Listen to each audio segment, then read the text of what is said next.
తండ్రి ఆశీర్వాదం పొందిన వారలారా, లోకము పుట్టినది మొదలు మీ కొరకు సిద్ధపరచిన రాజ్యమును స్వతంత్రించగలరు. గలాతీ పత్రిక 5వ అధ్యాయము 22వ వచనం. అయితే ఆత్మఫలమేమనగా ప్రేమ, సంతోషము, సమాధానము, దీర్ఘశాంతము, దయాళుత్వము, మంచితనము, విశ్వాసము, సాత్వికము, ఆశా నిగ్రహము.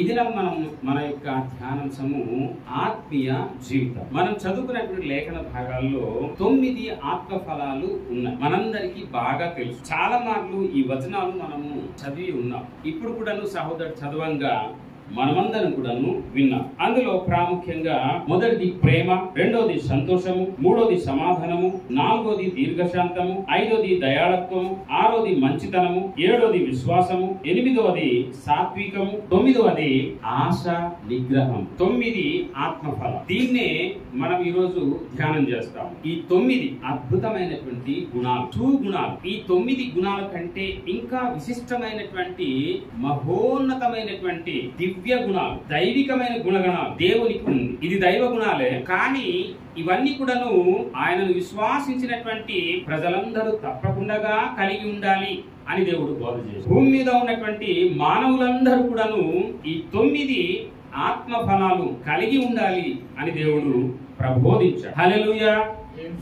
ఆత్మీయ జీవితం అంటే ఏంటి అని మనము ఆలోచన చేయాల్సినటువంటి అక్కరత ఉంది. మొదటి యోహాను 4వ అధ్యాయము 8వ వచనాన్ని మనం ఒకసారి చూద్దాము. దేవుడు ప్రేమ స్వరూపి, ప్రేమ లేని వాడు దేవుని ఎరుగడు. మదర్ తెరెసా మనందరికి తెలుసు. ఆమె చదువును ముగించుకున్న తర్వాత దేవుడు ఆమెకు దర్శిస్తే ఇతర దేశం అంటాం, ఆ దేశం నుండి భారతదేశానికి ఆ ప్రజలను ప్రేమించడానికి దేవుడు ఆమెకి ఇచ్చినటువంటి సేవ భారాన్ని కలిగి జీవించడానికి, ఆ క్రీస్తు ప్రేమను పంచడానికి ఆమె భారతదేశానికి వచ్చి స్లమ్ ఏరియాలో ఆమె నివాసాన్ని ఏర్పాటు చేసుకుని బీదలకు, అనాథులకు, అనగారిపోయినటువంటి స్లమ్ ఏరియాలో అడుక్కుని తినేటటువంటి వారి దగ్గర ఆమె బస చేస్తూ దీనమైనటువంటి బ్రతుకుతూ ఆమె సేవ చేసింది. మరి ఆమె యొక్క సేవ అంత అద్భుతమైనది. ఏ సేవ చేసిందంటే జబ్బుతో ఉన్నటువంటి వారందరికీ ఆమె దగ్గరుండి సేవ చేసింది. ఆమె చేతులారా ఆమె చీము, నెత్తురు, ఇలా దుర్వాసన ఉన్నటువంటి ఆ స్థితిగతులంతా కూడా ఆమె శుద్ధీకరించి మరి అన్నం తినిపించడం, మందులు ఇవ్వటం, ఇవన్నీ కూడా ఆమె చేయగలరు. మనమైతే చేస్తామా? మనం చేయడం చాలా కష్టం, చేయలేదు. దేవుడు ఎవరినైతే దర్శిస్తే గనుక, ఆయన ఆజ్ఞాపిస్తే గనుక వాళ్ళు చేయగలరు. యేసు ప్రభు వారి భూమి మీదకి వచ్చి అంతకంటే ఇంకా గొప్ప సేవ చేయాలి. కారణం ఏంటంటే యేసు ప్రభు యొక్క ప్రేమను పంచడానికి ఆమె తెలుసుకొని ఈ యొక్క భారతదేశానికి వచ్చి ఆమె సేవ మొదలుపెట్టింది. యేసు ప్రభు వారు అలాంటి సేవ చేశారు కాబట్టి భూమి మీద మరి అనేక మంది అలాంటి పరిచర్య వాళ్ళ యొక్క దేశాలు విడిచిపెట్టి భారతదేశానికి వచ్చి వాళ్ళు చేయగలిగారు. విదేశాల నుండి చాలా మంది మిషనరీస్ భారతదేశానికి వచ్చారు. అందులో విలియం కేరీ గారు ఉన్నారు. ఫస్ట్ విలియం కేరీ గారు కూడాను ఆయన యేసు ప్రభు వారి యొక్క ప్రేమను వాళ్ళు పంచడానికి ఫస్ట్ బైబిల్ అయితే ఆయన తర్జుమా చేశారు. బైబిల్ గ్రంథాన్ని కూడా తర్జుమా చేసి భారతదేశానికి సతీ సహగమనం, బాల్య వివాహాలు, వరకట్న వేధింపులు, రకరకాలైనటువంటి అంటరానితనం, ఇలాంటివన్నీ కూడా ఉన్నాయి కదా.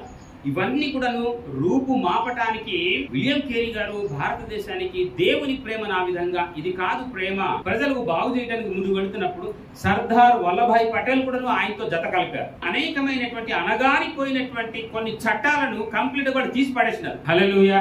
ఇదంతా ఎలా జరిగిందంటే దేవుని ప్రేమను బట్టి వాళ్ళు భారతదేశానికి వచ్చి దేవుని యొక్క నిజమైనటువంటి ప్రేమను అందించారు. కనుకనే ఈ రోజు భర్త చనిపోతే భార్యకు మళ్ళీ ఆ చితి మంటలో తోయటం లేదు. వాళ్ళు ఆ రోజు చేశారు కాబట్టి ఈ రోజు అది ఆడవాళ్ళు బతికి బట్ట కట్టగలుగుతున్నారు.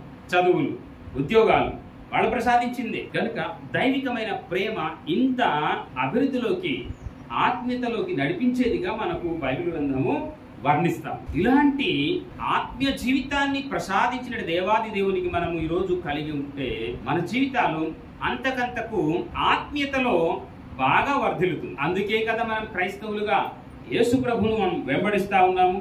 కనుక ఇక్కడ 8వ వచనంలో, మొదటి యోహాను 4వ అధ్యాయం 8వ వచనంలో రాయబడినటువంటి మాట, దేవుడు ప్రేమ స్వరూపి, ప్రేమ లేనివాడు దేవుని ఎరుగడు.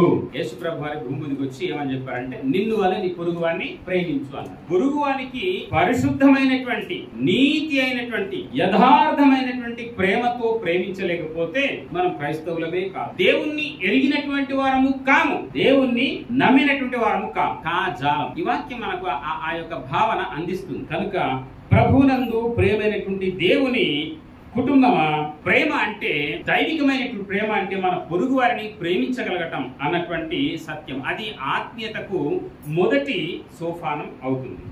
ఇందులోనే 16వ వచనం చదువుదాం. 16వ వచనం. మన ఎడల దేవునికి ఉన్న ప్రేమను మనం ఎరిగిన వారమై దాన్ని నమ్ముకుని ఉన్నాం. దేవుడు ప్రేమాస్వరూపి అయి ఉన్నాడు. ప్రేమయందు నిలిచి ఉన్నవాడు దేవుని యందు నిలిచి ఉన్నాడు. 17వ వచనం. ఏలయనగా ఆయన ఎట్టివాడై ఉన్నాడు, మనము కూడా ఈ లోకంలో అట్టివారమై ఉన్నాం. సంఘమా, దేవుడు ఎలాంటి వాడై ఉన్నాడో మనం కూడా అలాంటి వారమై ఉండాలి అన్నది ఈ లేఖన వచనాల యొక్క సారం. ఆయన ప్రేమా స్వరూపి అయి ఉన్నాడు. మనము ఆయన్ని నమ్ముకున్నటువంటి బిడ్డలమై ఉన్నాము. ఆయన స్వభావ సిద్ధమైనటువంటి ప్రేమను కలిగి మనం కూడా జీవించాలి అన్నటువంటి తాత్పర్యము ఈ వాక్యము మనకు వివరిస్తాం. దేవుడు చెప్పినటువంటి ఆ మాట ప్రకారంగా మనము దైవికమైన ప్రేమను మనం కలిగి ఉంటాము. ఇలాంటి ప్రేమ కలిగినటువంటి వారు ఆత్మ స్వభావముతో ఉన్నటువంటి వారని మనం అర్థం చేసుకోవాలి. రోమపత్రిక 8:9లో దేవుని యొక్క ఆత్మ కలిగినటువంటి వారు ఆత్మ స్వభావం కలిగినటువంటి వారే అన్నటువంటి మాట మనం అక్కడ చదువుతాం. దేవుని యొక్క ఆత్మ అంటే దేవుని యొక్క మాటలే, దేవుడు ఆదేశించినటువంటి సూత్రాలే, దేవుడు ఆదేశించినటువంటి నీతి సూత్రాలు మనం కలిగి ఉండటం ద్వారా ఆత్మీయమైనటువంటి నడకలో, ఆత్మ స్వభావంలో మనం జీవించగలుగుతామని ఈ లేఖన సారాంశం మనకు జ్ఞాపకం చేస్తుంది. ఇదే 1 యోహాను 2:5 చదువుదాం ఒక్కసారి.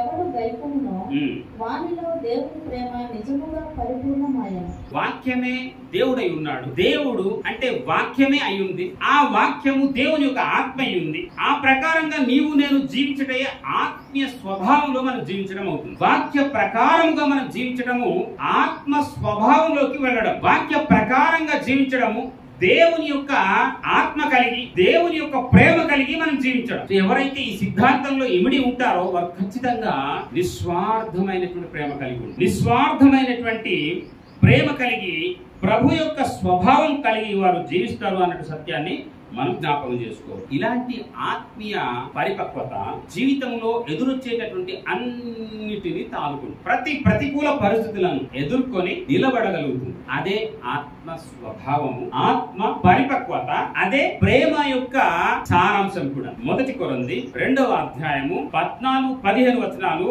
ఈ మాట మనకు చాలా బోధ చేస్తాం. దైవికమైనటువంటి ఆత్మీయ పరిపక్వత జీవితం, ఆత్మీయ జీవితం, ప్రేమగల జీవితం అన్నిటిని వాళ్ళు తాలుకుంటారు.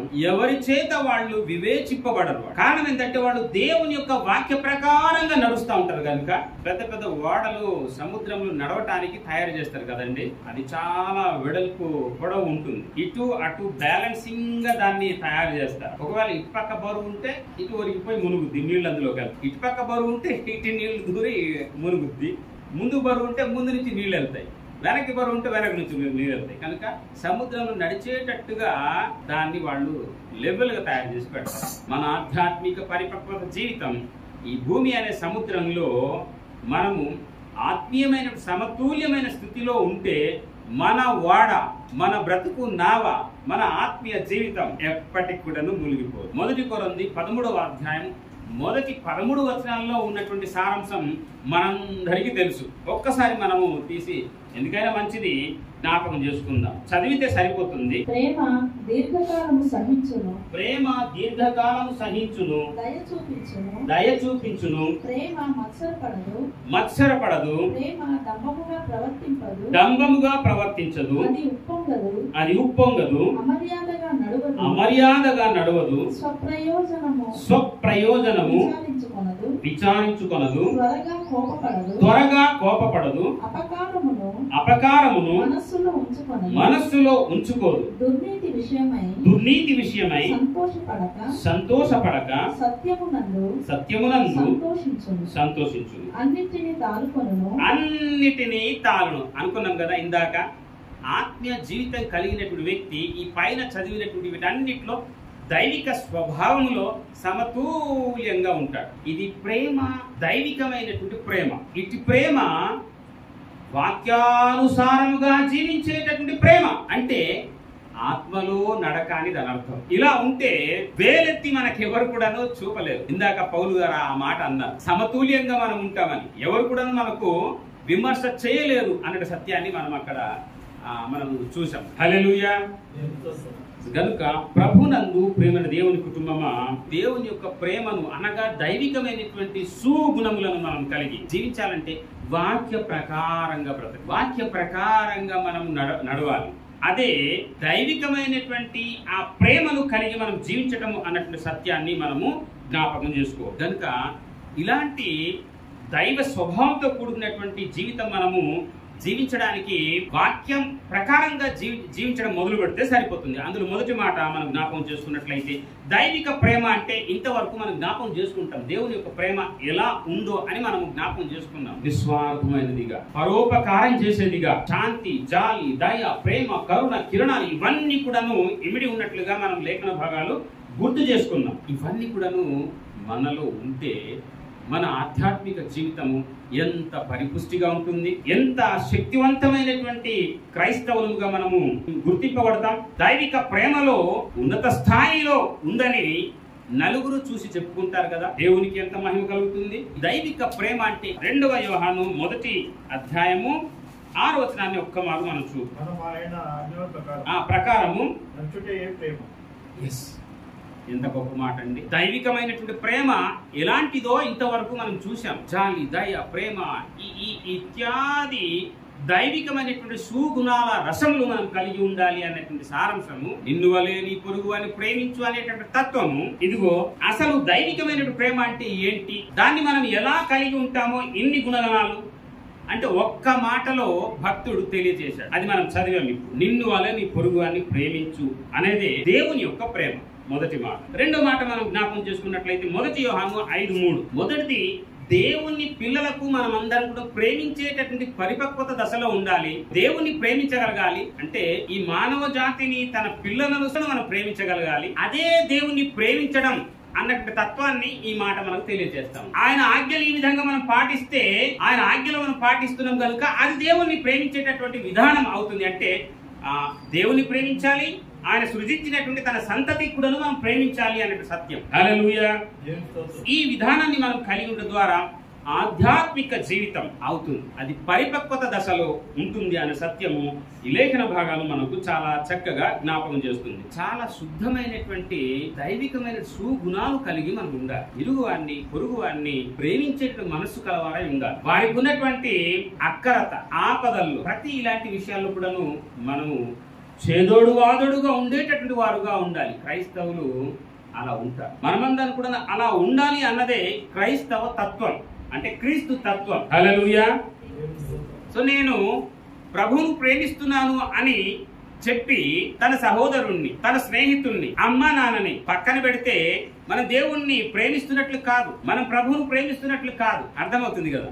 ప్రభువును ప్రేమిస్తున్నాము అన్నదానికి రుజువు ఏంటి? ప్రభువును ప్రేమిస్తూ ఉన్నాము అన్నదానికి రుజువు స్నేహితులను, అన్నదమ్ములను, అక్క చెల్లెలను, అఫ్ కోర్స్ తర్వాత శత్రువులను కూడా రుజువు కలిగినటువంటి ప్రేమను మనం కలిగి ఉండాలి. క్రియలు కలిగినటువంటి ప్రేమను మనం చూపిస్తూ ఉండాలి. ఒకరోజు యేసు ప్రభు వారి బావి దగ్గరకు వస్తే అన్నది కదా ఆమె, సమరశ్రీ. అట్లా కాదు, అంటరాని విధానం కాదది. ప్రేమ అందరినీ కలిపి వారి యొక్క అక్కరతల్లో మనము చేదోడు వాదోడుగా ఉండటం. అఫ్ కోర్స్ మనకి ఏమీ లేకపోవచ్చు, కానీ తమ్ముడా అని భుజం తట్టగానే వాళ్ళకి ధైర్యం, కొండంత ధైర్యం వస్తుంది కదా. నేనున్నాను అని చెప్పంగానే వాళ్ళకి ఎంతో ఒక మంచి ధైర్యం పుడుతుంది కదా. ఇది దైవికమైనటువంటి ప్రేమలో ఉన్న సారం అంతా ఇందాక మనం ఈ యోహానులో మనం చదువుకున్నాం. దైవికమైనటువంటి ప్రేమ ఇతరులను ద్వేషించదు, ఈర్ష, అసూయ, పగ, ప్రతీకారం తీర్చుకోదు. దైవికమైనటువంటి ప్రేమ రుజువుతో కూడుకున్నటువంటి కార్యరూపేణ కలిగినటువంటి ప్రేమగా ఉంటుంది. అదే నిజమైనటువంటి ప్రేమ. ఎప్పుడైతే మనం చర్చికి వచ్చేటప్పుడు, దేవుణ్ణి ఆరాధన చేయడానికి వచ్చేటప్పుడు